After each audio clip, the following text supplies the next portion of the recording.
Welcome down to my 9-foot homemade oak bar. Pour yourself a cold one. You are listening to Bucs in the Basement. My name's Chris, and Craig here is the biggest Pirates fan you'll ever meet. Let's talk Pirates baseball now. Welcome to Bucs in the Basement. Now I see the changes in this town. They change, they say one thing, but then the next day it's different. They change, but they don't know what they want. All they do is change. Going left, going right, travel day, travel night. That's where we'll go. No excuses, no goodbyes, no one cries, no one lies. We'll never know.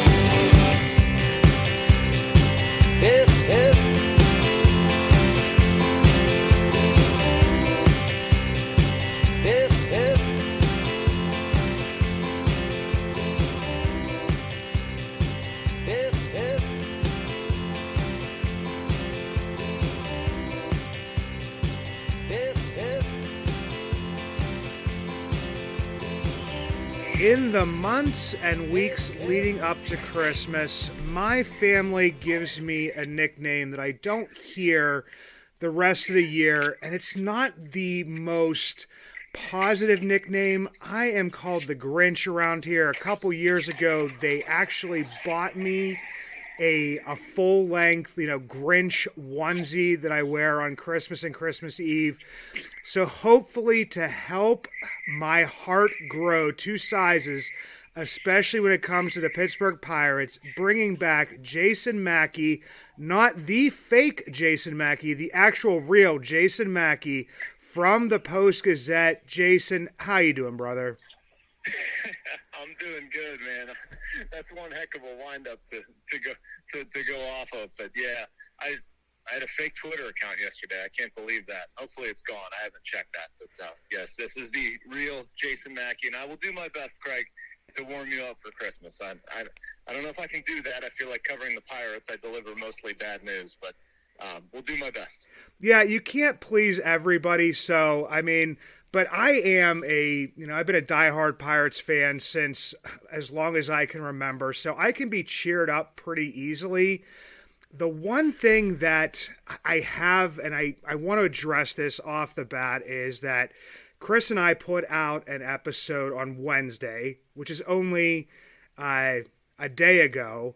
We're recording here on the 21st. This won't come to your ears until either Christmas night or the day after Christmas. So obviously some stuff could break, but just to put that out there as well, I discussed that I was not for the Andrew McCutchen signing, and I got a lot of blowback, and it wasn't from the fan end of things. It was from the baseball end of things, and I tried to put that across. Obviously, I'm excited that Kutch is back, but Jason, you're the one that kind of put the stuff out here. What kind of benefit does Kutch bring to the Pittsburgh Pirates on the baseball field in 2024? Well, he is one of their better hitters. I still believe that. He was banged up quite a bit last season. I don't think we saw anywhere near the actual version of Kutch.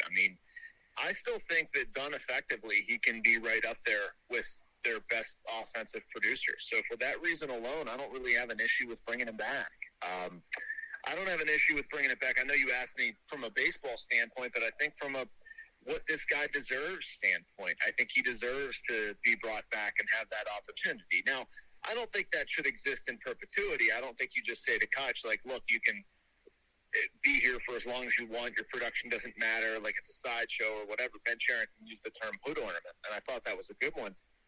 He's got to produce. That being said, he just should not go out limping off the field at PNC Park, 1 homer shy, 300. He doesn't deserve to end his career that way. For that reason alone, he should be back. But I also look at it and say, he can help my team. He can help my team by playing some outfield. I think that if they use him appropriately, that can happen. He can help my team by being a leader, being a voice, showing guys how to take a professional at bat. So I have no issue there. Yeah, and McCutchen, the one thing that he did produce last year was one of the best on-base percentages, not only on the Pirates, but also, tops in at least I saw somewhere, I think it was like 10 to 12 or so in Major League Baseball. So he does get on base.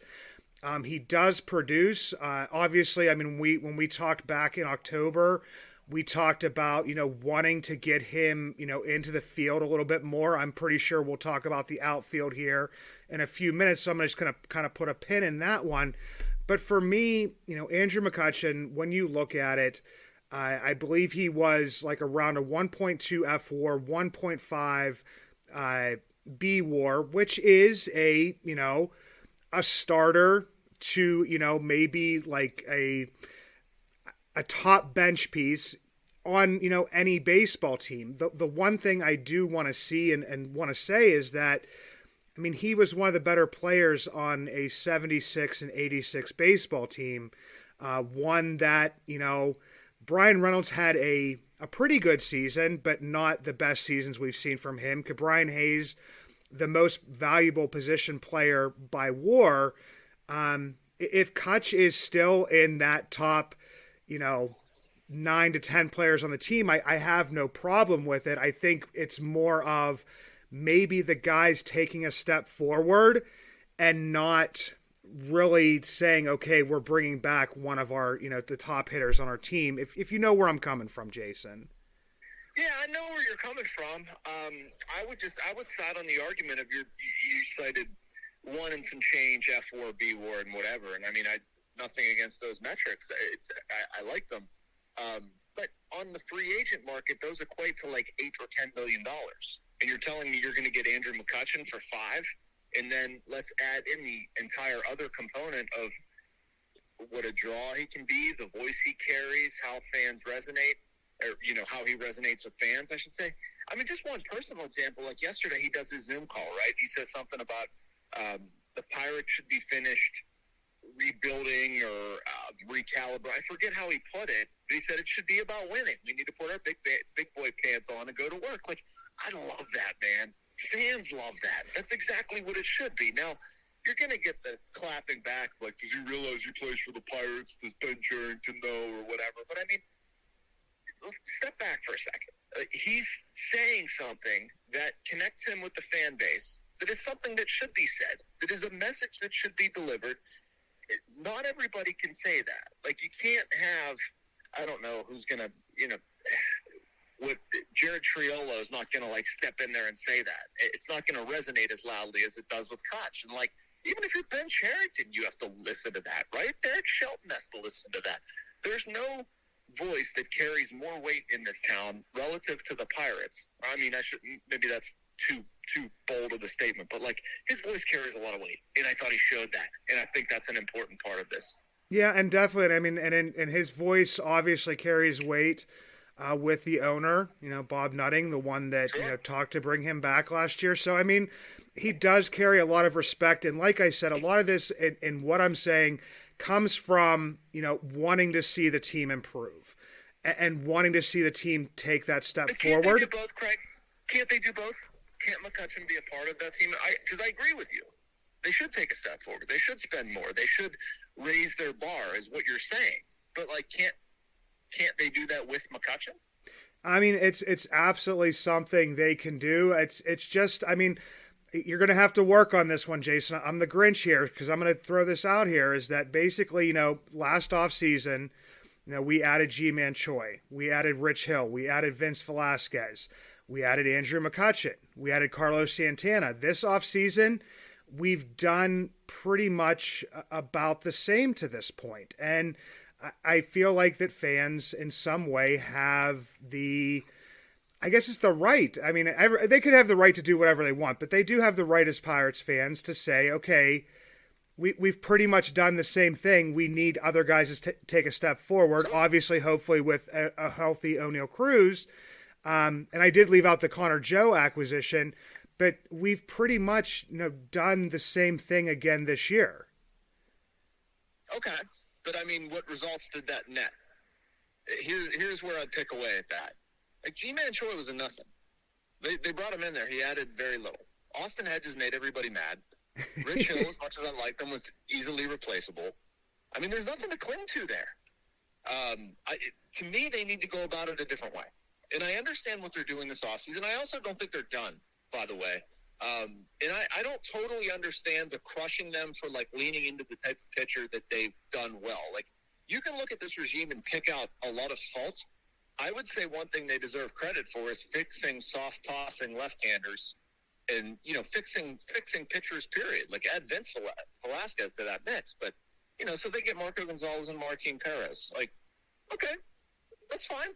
Like, that can't be it. They need to keep going, but I don't have any issue with those two additions. You know, but I think what we learned, Craig, and what's going to be important to this team is the same stuff we knew. Like, if they're going to be any good, they have to have the guys they have actually be good. You know, they need Brian Hayes to play the way he did over the final 2+ months. They need O'Neal Cruz to be healthy and productive. They need Jared Triolo and guys like Jared Triolo to come up and take spots. You know, I think we saw some important stuff from Jack Sawinski. I think we saw, you know, Brian Reynolds be Brian Reynolds. They need to figure it out behind the plate. There's some questions there. I think the bullpen, you know, became halfway decent toward the end of the year. I think there's a lot of questions in the starting rotation. They need to keep going there. So, I mean, like, to me, those aren't things that we talked about as much last offseason. Like, what they did last offseason was fine. They kind of just, like, kicked the can ahead a year to have some of the kids grow up into roles. And we've seen some. We've seen, like, Liover Peguero kind of teased at times. He might be good. He might not, but he might be.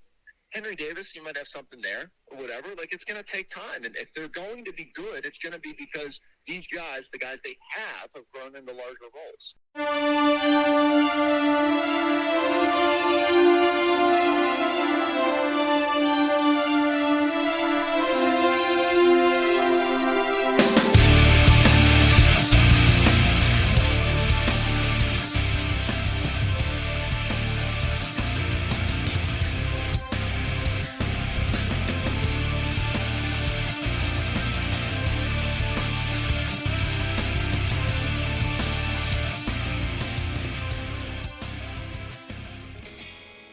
If you ever see me out and about in Pittsburgh, you will always recognize me, and not just because of the white beard, but also because of the Y that is always on top of my head, the hat I always wear. The Yins brand, proud partners with Bucs in the Basement. 3 dynasties, 1 brand, Yins. Finally, 1 brand to rep all black and gold. Follow at Shop Yins for new merch drops and giveaways. Order online at www.shopyins, the emphasis on the 2 Z's, high quality comfort, lightweight materials, a new modern look for the black and gold, made for Yins by a Yinzer. A guy that I saw more as a DH, I believe the team probably sees him more as a first baseman, is Mr. Rowdy Tellez, Ryan John Tellez. Even in his best year, and I know the 35 home runs, like that, like sticks out, like in my mind, it can't be ignored. But the one thing I will say is that even in that best year, he had a 113 OPS plus, which is only slightly better than league average with those 35 home runs. He has a career negative 13 defensive runs saved at first base. And I hate to keep going back to the WAR, but he's never been above a 1 WAR player, which for $3.2 million is good. But is it enough? I think it could be if used appropriately. I'm not going to sit here and say that the Rowdy Tellez signing's like the smartest thing they've ever done, but I don't hate it. I don't hate it at all. And I think what they're doing, at least the way I understand it, the way I'm reading this offseason, is like we're going to skimp a little bit on first base, but we're going to spend more on pitching, or we're going to get more pitching. And if you tell me the first base situation is a guy that has traditionally hit right-handers very well, Tellez, paired with a guy that has shown an ability to hit left-handers, Connor Joe, I'm fine with that. I'm fine with it. Yeah, yes, he's not good defensively. I understand that. It will be a drop-off from Carlos Santana. Whatever. I mean, to me, that's nice. It's not everything. I hope that he can be serviceable there. My argument with Tellez is you don't hit 35 homers by accident.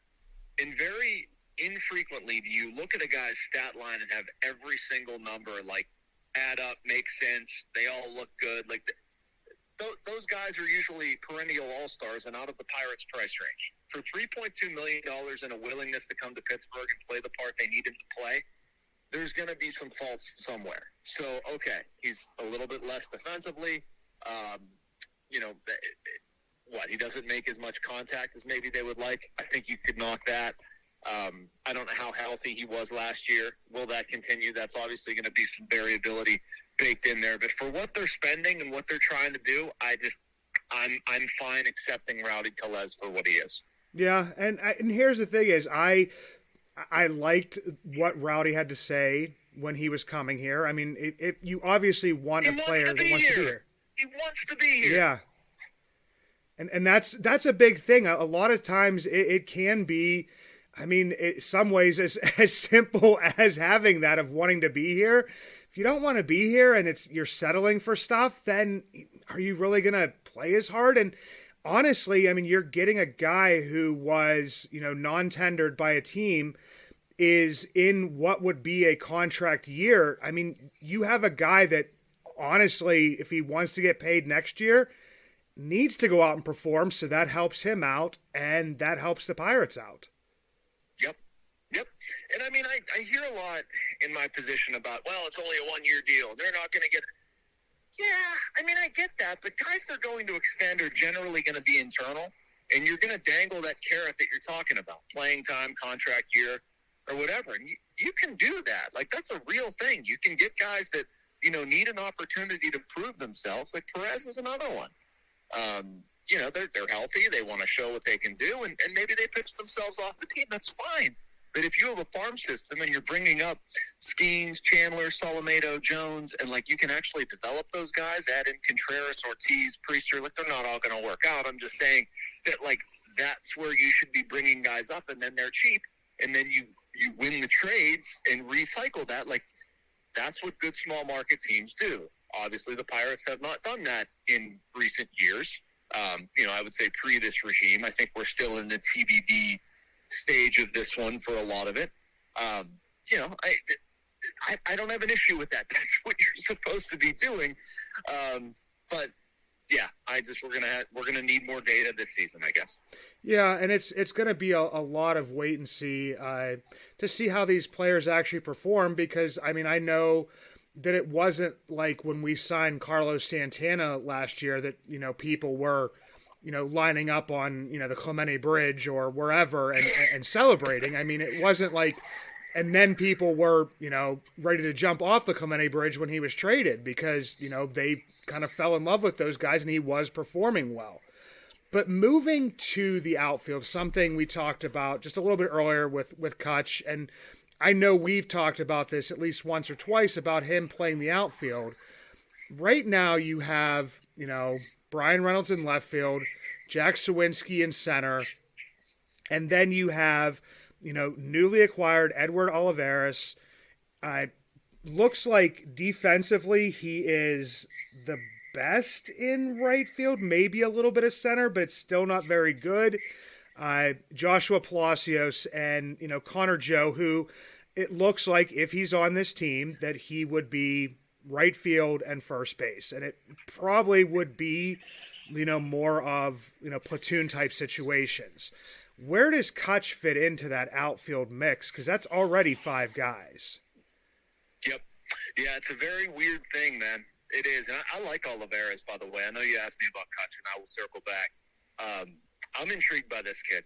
I tweeted out something on, I think it was Thursday. I'm going to try to fake it because this is going live a little bit longer. But no, so I was digging into Olivares' stuff, man.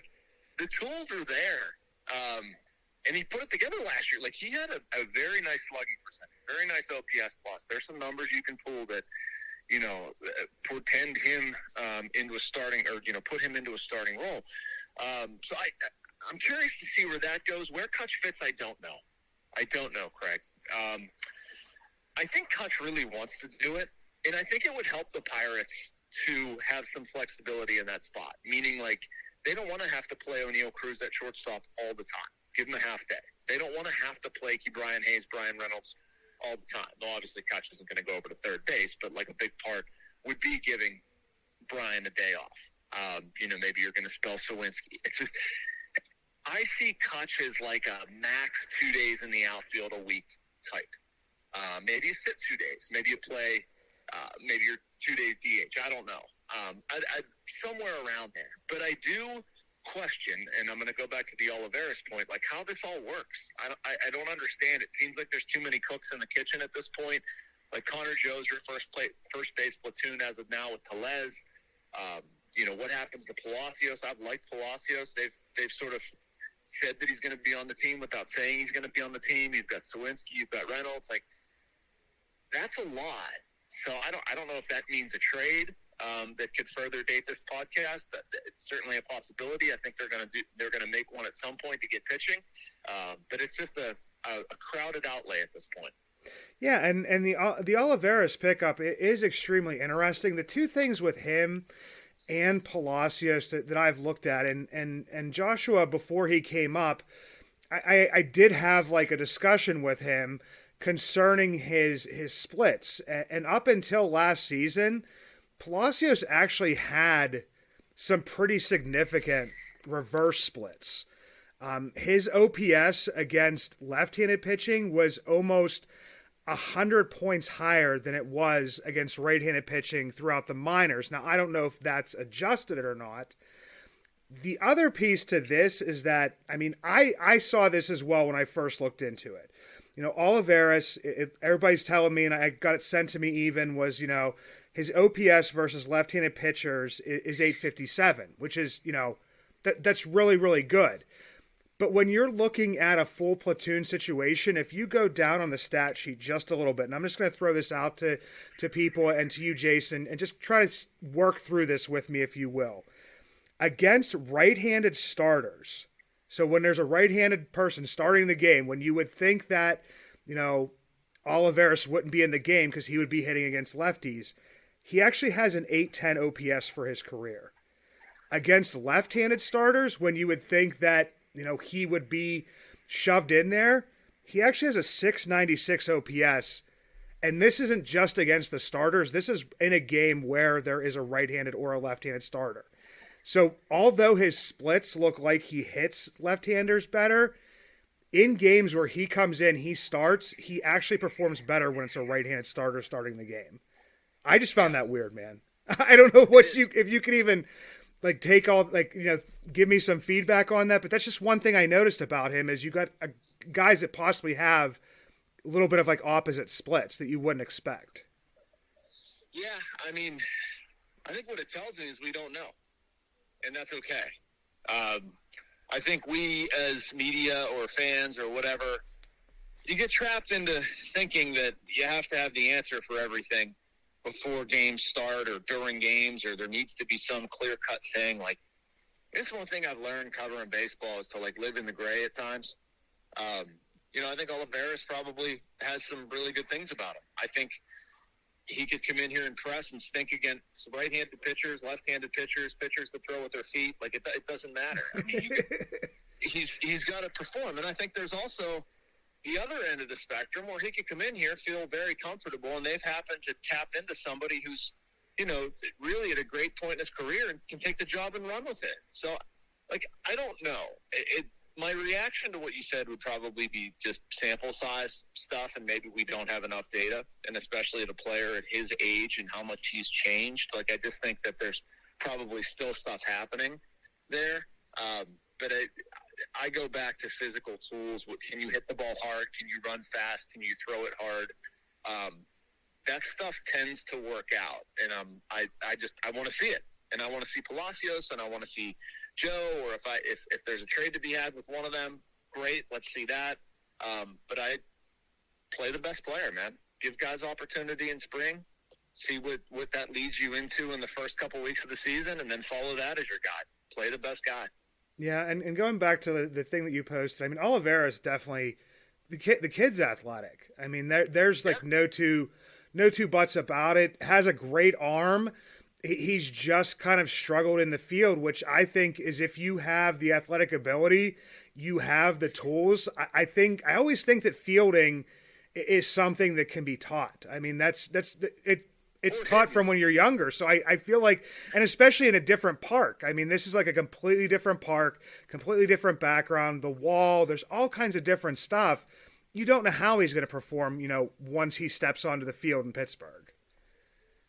Yeah, and I mean, they played Henry Davis in right field for a large part of last year.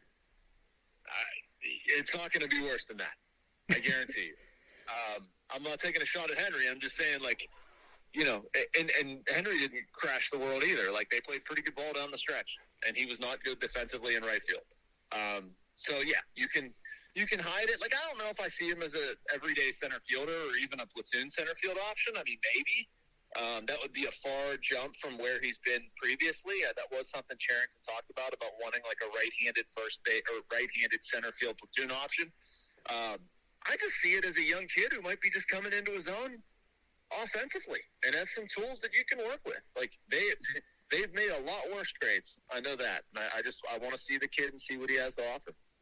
Yeah, definitely looking forward to him. And you mentioned Henry Davis. So, I mean, you had written an article as if we're going to play the game on Thursday. I think you put it out Thursday morning, and it was concerning, some of the comments that Ben Cherington had made, concerning, Endy's injury, but also, the current catching situation and the fact that they potentially want to go out and get another catcher because you have, Henry Davis, who has 2 major league innings. You have Ali Sanchez, who has, He's a good defender, but, some of those numbers may have been inflated last year. And then you have Jason DeLay, who's a very good defender, but is a, slightly below league average bat. So, I mean, it's like kind of how this whole situation is going to work out. Definitely a lot different than when we talked a month ago because, Endy was still around, or I guess it would have been 2 months ago. Yeah. Yeah, no, for sure. And to me, it requires attention. Depends on what the market's going to be, what they can get for the price. I would not, I would not go crazy because I think you need to be cognizant of how much Henry's playing, how much the guy you bring in is going to play, how much you're spending on that, etc. But it also worries me, Craig, about, Jason DeLay has never caught, I forget what I wrote in there, more than 70 games in a season or something like that. He's good for 2 months offensively last year, and then over the last 4 was nothing. It was like a 5-something OPS. And the defense is fine. It's just, can you count on enough? Like, can you count on him and Henry Davis, who, let's not forget, like, they adjudged to be not good enough defensively to catch, period. Like, other than 2 innings. And all of a sudden, like, he's going to catch 80 games and DeLay's going to catch 80? Like, that's a pretty big leap on both sides. And so, Cherington talked about adding. I threw a name out there that I still believe would be a really smart move for them is Jacob Stallings. And even if Stallings becomes a part-time backup mentor or whatever, shoot, that was the plan all along, or that's what it seemed like the plan was. That's what Jake thought the plan was.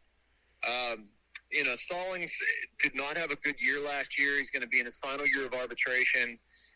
Projected amount, I think, is like close to 4. I wrote in there, using the same percentage as Tellez, he went from, his projected ARB amount got about 54% of it. But anyway, if you can get Stallings for like a little under $2 million, I honestly would think about it. I would think long and hard about it. I think it would give you some certainty with that position. But yeah, it's good. It's like my other point, though, Craig. It's going to be very much incumbent on Henry Davis developing, and longer term, Endy Rodriguez developing and getting healthy. But yeah, it's kind of a funky one for this year for sure. Yeah, and it wasn't like clear cut even to begin with. And Cherington has said, on multiple occasions that he pretty much wants to keep these young catchers like in the lineup as much as possible. Just because the other part is, their bats are extremely important, especially, in a Henry Davis who, his bat is more than likely, most positions he plays is hopefully going to outplay that, position. And even with Endy, the same. So, it's still going to be a little bit of a balancing act to make sure that, Henry is developed as a catcher well enough, but then also when he's not catching to kind of keep him in the lineup, to keep what is, his most valuable weapon, his bat, in that lineup. Yeah, and I mean, I'm going to speak what's going to sound critical of Henry Davis for a bit, but I mean, what was his OPS last year? 620, 630? Yeah. Something like that? You know, I mean, that to me is not a must-have. That's not anybody who has guaranteed themselves a spot. And I know he's a 1-1 pick, and you're going to have a certain amount of deference to that. We're not there, in my opinion. Like, if he doesn't produce and you put him in AAA, so be it. You know, I want him to earn that job, but what's my fallback then? Jason DeLay and Ali Sanchez? I guess it's not helped along too much by Jacob Stallings, at least offensively. You know, they're all going to handle themselves well defensively and, you know, give you as much as they can with the bat. I mean, maybe you go a different direction. You know, I also posited in there like Joey Bart would be an interesting one from San Francisco. You know, another second overall pick. But, you know, he hasn't produced a ton for the Giants either. Who knows if they would want to trade him or what they'd want back. But, again, I guess I went on another tangent on you. I think it's a fascinating thing what they're going to have back there, and I just worry about Henry where, you know, are both of those things going to click into such a magnificent way that he instantly becomes like the number one overall catcher? I hope so. That'd be great. That'd be a lot of fun, but that's a lot of road to travel from where we were at last season. Yeah, it definitely is, Jason, and I appreciate you coming on here and playing along with me a little bit, because I definitely did play a lot of the Grinch, a lot of the Devil's Advocate. I mean, obviously there are, you know, statistics that can be shown to, you know, make your point in whatever way you want to. And I kind of showed that as well, is that, you know, it's going to have to play out on the field. Obviously, you know, what happened in previous seasons, you know, plays a little bit into that, but maybe not as much as, you know, some people think, especially when it's players that don't have, you know, extremely long track records. Yeah. Yep. And that's why they play them, right? That's the worst cliche and the cheesiest thing I could possibly say to end this. But yes, that's why I have a job. That's why you do this. That's why we all watch. That's why we all care. And I love it. And you know what? Like, we spend the off season kicking around these ideas and reacting to things and getting upset and getting excited and thinking this is the biggest deal ever and whatever. And like, it'll all change. It'll all change. They'll get somebody else. Something else will be different. They'll trade somebody. Somebody will get hurt. The season will take 95 different twists and turns because it's the Pirates and they always do. But I don't know about you. I am cold and I hate the cold weather, and talking about baseball and caring about baseball makes me feel warm. So I'm good with it. Yeah, it definitely does, Jason. And, you know, once again, thank you for coming on here. Merry Christmas to you and your family. Hopefully, you know, the Pirates don't do too much so you can, you know, step away and, you know, actually enjoy that time. But if they do, we know we will be hearing from you. For those of you that don't, I'm assuming that most of you do, it is at JMackey-PG. And look at it very closely when you are clicking on anything from him. At JMackey-PG. Jason, Merry Christmas, Happy New Year, and can't wait for baseball, brother. Merry Christmas, Happy New Year to you too, Greg. Thanks so much for having me. Absolutely.